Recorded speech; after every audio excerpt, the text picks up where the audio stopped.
जे दर्दां दा दिल विच कबीला ना होंदा ते बख्तां दा हिक सावा तीला ना होंदा।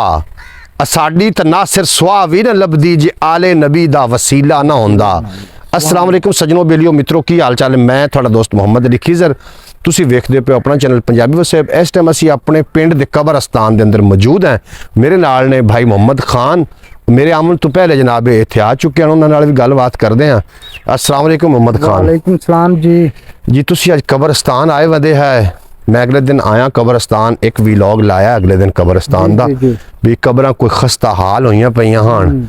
अज तेन कब्रस्तान में वेख्या है ते अक्सर मैं तेरे कब्रस्तान आंदे जांदे नु वेखना जी ते जेड़े टुर गए ने ना जी जी उन्हां ते मैं फेरा मारन जरूर आना। अच्छा, इस वास्ते कि कल नू असी अपने वडकियां ते फेरा मारने आ, ओ साडे उत्ते भी फेरा आग मरेसना, असां भी कल नू मिट्टी हेठ जाना जी। नाजरीन, तुसी मोहम्मद खान दा आखण दा मकसद है कि जेडे साडे लवाहिकीन इस दुनिया तो चले गए ने, असी उन्हां दी कब्रां दी अगर आके देखभाल करने हैं, कल नू इस दुनिया फानी तो असी भी कूच करना है, असां भी मिट्टी दी ढेरियां बनना है। जेडे साडे ये मुकाफात अमल है ना दुनिया, जी जी जी, आज जैसा करसो वैसा बरसो, वैसा बरसो।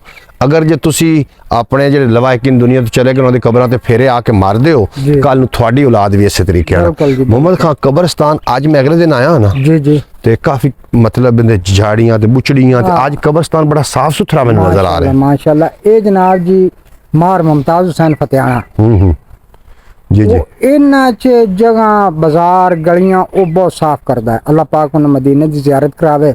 अच्छा अच्छा, और मजीद और तरक्कियां उन्हें देवे। वो आप साफ करदा या करवाइंदा? करवाइंदा है, करवाइंदा। अच्छा, कब्रस्तान और सारा साफ करवाया। अच्छा अच्छा, साफ करा के आज वेख माशाअल्लाह सारियां ढेरियां नजर आ रही हैं। बिल्कुल जी, इस तरीके ठीक गल जी। नाज़रीन, कब्रां ते जरूर गए करो मेरे प्यारे दोस्तों, मैं थानू दावत फिक्र दे रहा। ये दुनिया फानी, आखिरकार इत्थों कूच करना है, आखिर टुर जाना है, आखिर टुर जाना है, मिट्टियां दे थल्ले आ जाना है। जी जी, ते अगर आज किसी ले फेरा मारसो तो कल लो तुहाडे ते भी होसन ਜਿਹੜੇ ਤੁਹਾਡੇ ਆਪਣੇ ਜਿਹੜੇ ਬੱਚੇ ਨੇ। ਹਾਂਜੀ, ਉਹ ਬੱਚੇ ਤੁਹਾਡੇ ਵੀ ਫੇਰਾ ਮਾਰਨ ਜ਼ਰੂਰ ਹੋਸਣ। ਹੋਰ ਜਿਹੜੀ ਕਬਰਾਂ ਦੀ ਢੇਰੀਆਂ ਚ ਅੱਜ ਸਾਨੂੰ ਚੀਖ ਕੇ ਆਖਰੀ ਇਨਸਾਨ ਕਦੀ ਅਸੀਂ ਵੀ ਇਨਸਾਨ ਆਸੇ, ਅਸੀਂ ਬੜੇ ਖੁਸ਼ ਲਿਬਾਸ ਆਸੇ, ਖੁਸ਼ ਖੁਰਾਕ ਆਸੇ, ਤੁਹਾਡੇ ਤਰ੍ਹਾਂ ਅਸੀਂ ਹੱਸਦੇ ਵਸਦੇ ਆਪਣੇ ਰਿਸ਼ਤੇਦਾਰਾਂ ਦੇ ਨਾਲ, ਤੁਹਾਡੇ ਨਾਲ ਸਾਡੀਆਂ ਰਿਸ਼ਤੇਦਾਰੀਆਂ ਹਨ। ਲੇਕਿਨ ਵੇਖ ਲਵੋ कि सानू जो अल्लाह की तरफों बुलावा आया फिर असी आ ढेरियां बन गए। कल नू तुसां भी ढेरियां बनना है, साढ़े वास्ते इबरत दी जाए, तमाशा नहीं है ये जनाब, इबरत दी जाए। तो मैं सोचा कि छोटा जा व्लॉग बना के अपलोड करिए ताकि बाकी दोस्त जेडे ने ओ थोड़ा जिन्हां दी तवज्जो कब्रस्तानां दी तरफ जरूर आवे।